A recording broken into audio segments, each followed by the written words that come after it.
Student जी, ये video बहुत ही important है आपके लिए। देखिए, 12th बोर्ड एग्जाम में पास होने के लिए कितने नंबर चाहिए, फर्स्ट डिवीजन होने के लिए कितने नंबर चाहिए, सेकंड डिवीजन होने के लिए कितने नंबर चाहिए, थर्ड डिवीजन होने के लिए कितने नंबर चाहिए, या फिर फेल होने के लिए कितने नंबर चाहिए। अगर आपको ये सब पता नहीं होगा तो आपको कैसे मालूम चलेगा कितना नंबर लाएंगे तो फेल होंगे, सेकंड होंगे, फर्स्ट डिवीजन करेंगे। तो अगर जिसको ये सब पता होगा तो वो अपने अकॉर्डिंग, मतलब वो जितना टारगेट रखे हैं नंबर लाने का उतना ला लेगा एग्जाम में। मान लीजिए आप 12th क्लास में हैं, आप सोचे हैं फर्स्ट डिवीजन लाना है, मतलब हमको फर्स्ट डिवीजन आना है, तो फर्स्ट डिवीजन के लिए कितना नंबर चाहिए, कैसे लाना चाहिए फर्स्ट डिवीजन, कहाँ से नंबर कैसे कटता है, किससे कौन सा सब्जेक्ट से नंबर बनता है, कितना परसेंटेज रहता है, ये सब जानेंगे तभी ना फर्स्ट डिवीजन आएंगे। तो चलिए सबको देखेंगे, पास होने के लिए कितना नंबर चाहिए, फर्स्ट डिवीजन होने के लिए कितना नंबर चाहिए, कितना नंबर लाएंगे तो सेकंड डिवीजन हो जाएंगे, कितना नंबर से बचना चाहिए कि ना तो थर्ड डिवीजन हो जाएंगे, कितना नंबर ना लाएं कि फेल डिवीजन हो जाए। तो ये सब मालूम करेंगे इस वीडियो में। अगर आप आर्ट्स से हैं तो भी आपके लिए है, कॉमर्स के स्टूडेंट जी हैं तो भी हैं, मैथ साइंस हैं तो भी आपके लिए है। तो चलिए देखिए, पहले हम साइंस की बात करते हैं, ठीक है। और हाँ, सब में क्या है, जैसे मान लीजिए इसमें टोटल मार्क्स कितना रहता है, 500 का ऐड होता है, ठीक है। एग्जाम भले ही आपका 600 ले ले या 500 ले ले, क्यों कोई स्टूडेंट एक्स्ट्रा में रखता है ना, तो टोटल आपका जो 500 मार्क्स में काउंटिंग होता है रिजल्ट, ठीक है। आपका रिजल्ट जो काउंट होता है वो 500 अंक में होता है, तो 500। तो चलिए पहले साइंस का देख लेते हैं, आप बने रहे हैं वीडियो पेन तक। हाँ, कॉमर्स आर्ट्स भी इसी टाइप का है, ठीक है। तो चलिए साइंस में कितना रहता है, 500 रहता है, ओके। अब कोई स्टूडेंट क्या करता है, मैथ बायोलॉजी ले लेता है दोनों, तो उसका कितना हो गया टोटल 600, बट 500 में ही उसका नंबर काउंट होगा, ठीक है। हाँ, तो अब साइंस में कौन कौन सब्जेक्ट रहता है, चलिए अगर आप आर्ट्स कॉमर्स के हैं तो भी आप बने रहिए वीडियो पे एंड तक। हाँ, पहले बताते, सीखने को मिलेगा, हाँ फालतू हम नहीं बोल रहे हैं कि आप बने रहे। तो साइंस पहले देख लेते हैं, साइंस में कौन कौन सब्जेक्ट आता है। चलिए यहाँ पे हम नोट करते हैं, PHYSICH, ओके। फिजिक्स आता है भाई, ओके। अब यहाँ पे क्या आता है हम यहाँ पे नोट कर लेते हैं, chemistry CHEKMIS miss TR tree, chemistry. इसके बाद क्या आता है, इसके बाद बायोलॉजी भी रख लेते हैं, एक एक्स्ट्रा में कोई स्टूडेंट जी बायोलॉजी रख लेता है, मैं भी रखा था BIOLOGY बायोलॉजी। अब यहाँ पर बायोलॉजी के बाद लाइक मैथ ले लूँ, MATH मैथ, ओके। अब यहाँ पे हिंदी ले लेता हूँ, HINDI हिंदी, ओके। इंग्लिश क्यों छोड़ूं भाई, इंग्लिश भी ले लेता हूँ, ENGLISH, ओके इंग्लिश। तो इतना सब्जेक्ट हम 600 ले लिए, सॉरी यहाँ पे 600 या फिर 6 सब्जेक्ट ले लिए। बट कोई स्टूडेंट बायोलॉजी मैथ दोनों ले लेता है, तो कोई एक ही लेता है इन दोनों में से, ठीक है। तो चलिए, अब फिजिक्स आपके एग्जाम में कितना अंक का रहता है भाई, 70 का रहता है, ठीक है। मतलब खुद से लाना होता है, 70 खुद से आपको एग्जाम देना होता है। देन 30 प्रैक्टिकल होता है, ये 30 क्या प्रैक्टिकल होता है जो कि आपको एग्जाम देना होता है। कोई कॉलेज में तो पैसा दे के भी काम बन जाता है, बट हम अपना बात करें तो हम परीक्षा दिए थे, ठीक है। तो आपको इन दोनों को परीक्षा भी देना होता है और इसका पैसा भी कॉलेज में देना होता है। देखते हैं 2-3 साल से पैसा भी ले लेता है परीक्षा के साथ साथ। केमिस्ट्री का भी वही हाल है, 70 प्लस 30। बायोलॉजी का भी वही हाल है, 70 प्लस 30। ये 70 का एग्जाम देते हैं फाइनल एग्जाम बोर्ड में जो बैठते हैं। लेकिन मैथ की बात करें तो इस पे किसी भी प्रकार का प्रैक्टिकल नहीं होता है, ये हमारा 100 नंबर का बोर्ड एग्जाम देना होता है भाई। हिंदी में भी वही हाल है, इंग्लिश में भी अब 100 दोनों कर दिया, हिंदी भी 100 इंग्लिश भी 100। पहले 150 और 50 रखा जाता था, बट अब जो है ना 100 कर दिया। अच्छा, इसके बाद तो हमारा जो बोर्ड एग्जाम होता है, मतलब होता तो है, अगर हम एक्स्ट्रा में बायोलॉजी लेते हैं तो 600 का हो जाता है, बट 500 अंक हमारा टोटल, मतलब इसी में हमारा रिजल्ट बनता है, इसी में परसेंटेज बनता है, और इसी में हमारा काउंट किया जाता है कितना फर्स्ट डिवीजन है, सेकंड डिवीजन है या फिर थर्ड डिवीजन या फिर फेल, ठीक है। जो भी हो, लाइक आप बने रहे वीडियो पेन तक तभी समझेंगे।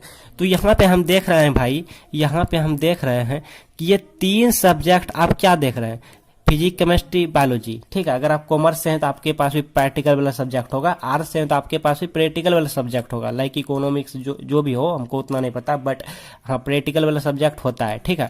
अब इस 3 सब्जेक्ट बिना प्रैक्टिकल वाला है, मतलब कि ये नॉन प्रैक्टिकल है, इसमें हमारा प्रैक्टिकल एग्जाम नहीं होता है और इसमें प्रैक्टिकल एग्जाम होता है, जैसा हमने आपको बताया, एंड आप ऑलरेडी जानते हो कि यहाँ पर 70 है, 70 है, 70, और ये हमारा प्रैक्टिकल होता है।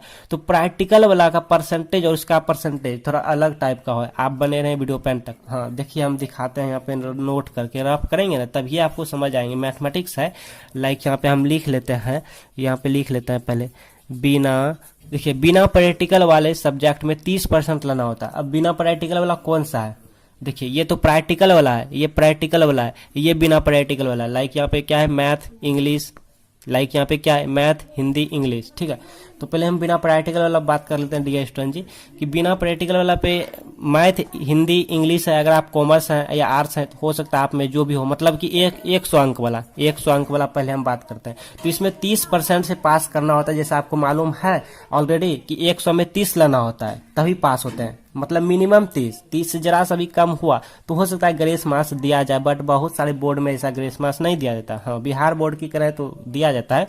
अब यहाँ पे हम परसेंटेज निकाले थे, टोटल मार्क्स कितना होता है भाई, बिना प्रैक्टिकल और टोटल मार्क्स कितना होता है, 100 होता है। टोटल कितना होता है भाई, 100 होता है। तो 100 में ही परसेंट निकालेंगे ना तभी तो पता चलेंगे। तो 100 में हमारा कितना होता है, 30% में पास होता है, 30% में। तो इसको थोड़ा मैथमेटिकल है, सॉल्व करूं, 100 गुना 30% को हम लिख सकते हैं 30/100, जो कि आप ऑलरेडी जानते हैं। ये 00 कैंसिल, तो हमारा 30 हो गया। अब ये 30 क्या है भाई, ये 30 है हमारा खुद से नंबर लाने के लिए, मतलब हालांकि इसमें प्रैक्टिकल नहीं है तो खुद से ही लाना होगा जी।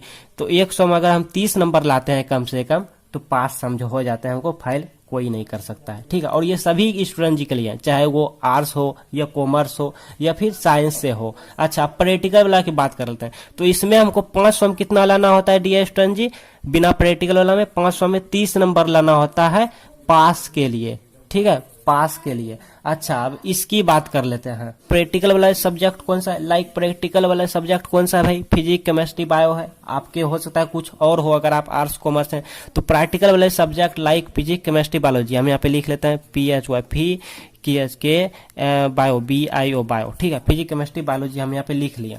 तो इसमें कितना होता है आपको मालूम है ना, आपको यहाँ पे देखिए कितना है, 70 खुद से मतलब कि परीक्षा देना होता है और फिर इसका प्रैक्टिकल परीक्षा देना होता है। तो पहले 70 को देख लेते हैं, बाद में 30 को देखेंगे। 70 में से हम सबका 30% निकालेंगे, ठीक है, जो खुद से जो कि हम लाएंगे, मतलब जिसका एग्जाम दे के बोर्ड एग्जाम में वो 30 से मानता है, ठीक है, बोर्ड एग्जाम 30 को ही सेलेक्ट करता है।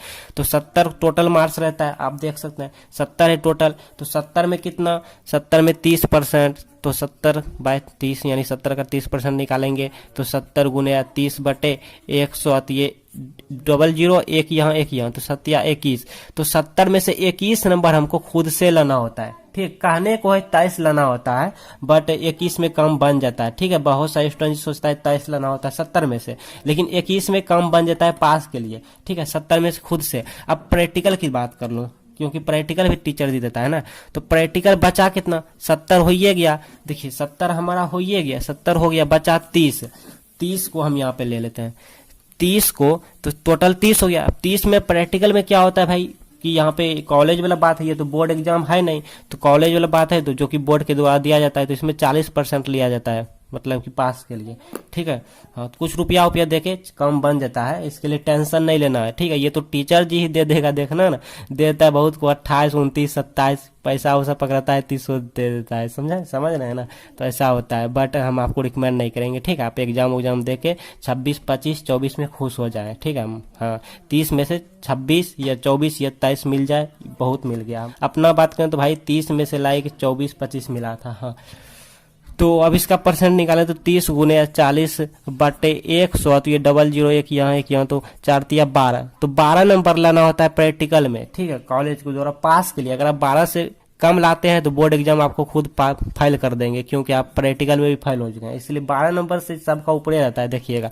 तो ये और ये अब ऐड करेंगे तब ना, 70, 30, 100, ये ऐड किए तो 100, तो 100 में अब 21 12 ऐड कर दिए, तो लाइक ये मिल गया 33।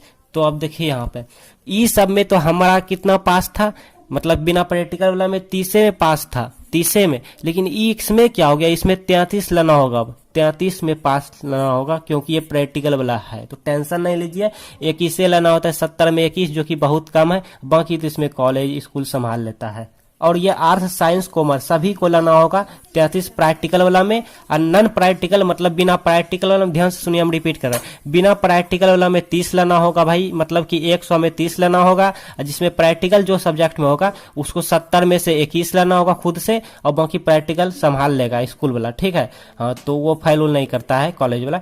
तो टोटल इसमें 33 लेना होता है, जो कि आराम से आ जाता है, नो टेंशन। नोट में देखिए डियर स्टूडेंट जी, प्रैक्टिकल वाले सब्जेक्ट में कितना 70 रहता है प्लस कॉलेज एग्जाम रहता है, आई मीन प्रैक्टिकल रहता है, 70 खुद से रहता है और यहाँ पे 30 प्रैक्टिकल रहता है। तो 70 में से आपको 21 लेना होता है, 30 में से 12 लेना होता है, जो कि नो टेंशन हम पहले ही बता दें, टोटल 33 में पास रहता है। थोड़ा आप ये भी देख लीजिए, बिना प्रैक्टिकल वाला सब्जेक्ट में 30 अंक में पास होता है, और जिसमें प्रैक्टिकल होता है उसमें 33 अंक में पास होता है। हमने रिपीट कर दिया अच्छे से, ताकि आप अच्छे से आपको याद रहे, और ये सभी के लिए है, चाहे आप आर्ट्स हो या कॉमर्स हो या फिर साइंस के स्टूडेंट जी हो। आइए डियर स्टूडेंट जी, अब देख लेते हैं कि first division, second division, third division या फिर फेल होने के लिए कितने नंबर चाहिए। लुक है डियर स्टूडेंट जी, पहले हम फर्स्ट डिवीजन की बात कर लेते हैं। फर्स्ट डिवीजन के लिए आखिर कितना नंबर चाहिए, ठीक है, तब उस टारगेट से अपन फर्स्ट डिवीजन आ जाएंगे। हाँ चलिए, तो टोटल नंबर कितना रहता है, पहले टोटल यहाँ पे लिख दो। टोटल हमारा 500 रहता है, लाइक आपको भी मालूम है, ठीक है। देखिएगा टोटल 500 रहता है। फर्स्ट डिवीजन के लिए कितना परसेंट चाहिए, 60% चाहिए, आपको मालूम है, सबको मालूम है। लेकिन नंबर कितना चाहिए ये निकाल लेते हैं, 500 में कितना नंबर लेना होता है। तो 500 गुने यहाँ पे 60/100 लिखेंगे प्रतिशत को, तो ये 0000 कैंसिल, तो 60 पंचे 300 हो गया। तो 300 चाहिए हमको फर्स्ट डिवीजन आने के लिए, कम से कम, ठीक है, कम से कम 300 चाहिए, जो कि आपको ऑलरेडी मतलब आई मीन पहले से पता है। अच्छा, अच्छी बात है, बहुत को नहीं पता होता है। तो सेकंड डिवीजन के लिए देख लेते हैं। तो टोटल तो 500 रहबे करता है, लेकिन सेकंड डिवीजन 45 में रहता है, ठीक है, और 12th के बाद 45% से आपका एडमिशन होगा, जहां भी होगा ऑनर्स मिलेगा, ठीक है। हाँ, तो 500 गुने 45 को हम लिख सकते हैं 45/100, और जो कि आप ये सब ऑलरेडी जानते हैं, 0000 कैंसिल, तो 45 पंचे हो जाता है, लाइक 225 हो जाता है, ठीक है। तो ये चाहिए हमको सेकंड डिवीजन के लिए कम से कम 225। ओके, अब थर्ड डिवीजन के लिए देख लूँ भैया, तो 500 हमारा टोटल और 30 नंबर चाहिए पास के लिए, मतलब 30% चाहिए थर्ड डिवीजन के लिए कम से कम, तभी तो पास कहेंगे उसको ना, नहीं तो फेल हो जाएगा। तो 500 गुने 30/100 हो गया, तो ये 0000, तो 30 पंचे 150 हो गया। तो कम से कम चाहिए 150 चाहिए कम से कम थर्ड डिवीजन आने के लिए, ठीक है। हाँ, अगर आपका 150 से कम आ जाता है, बाय चांस, ऐसा हो नहीं, बट भगवान ना करे ऐसा हो, बट अगर आपका 150 से कम आ जाता है तो आप इस कैटेगरी में आ जाएंगे, फेल डिवीजन में आ जाएंगे, ठीक है। तो आपको पता चला 300, 225, 150, इसमें 150 से कम, तो ये फेल वाला में आप बिलोंग कर जाएंगे। ऐसा होगा नहीं, क्योंकि फेल डिवीजन बहुत मतलब नहीं के बराबर होता है, नहीं के बराबर होता है फेल डिवीजन, ठीक है। तो आप ज्यादा से ज्यादा चांस रखेंगे इसी में बिलोंग करने का। तो आप कमेंट बॉक्स में जरूर बताएंगे कि आपका क्या लक्ष्य है, क्या इरादा है, फर्स्ट या सेकंड या थर्ड, ठीक है। तो हम आपसे उम्मीद कर रहे हैं आप फर्स्ट डिवीजन होने के लिए, मतलब कि फर्स्ट डिवीजन की कैटेगरी में आने के लिए आप मेहनत कर रहे हैं, और ज़्यादा से ज़्यादा मेहनत करेंगे ताकि आप इस कैटेगरी में बिलोंग कर जाएं फर्स्ट डिवीजन, ठीक है। तो आप कमेंट बॉक्स में जरूर बताइएगा, और ये वीडियो अपने दोस्तों को ज़्यादा से ज़्यादा शेयर करें। अगर आपके पास व्हाट्सएप ग्रुप है तो उसमें शेयर करें, ताकि उनको ही पता चले, आई मीन बहुत सारे स्टूडेंट जी को पता चले, बिकॉज ये वीडियो सभी के लिए मोस्ट इम्पॉर्टेंट है।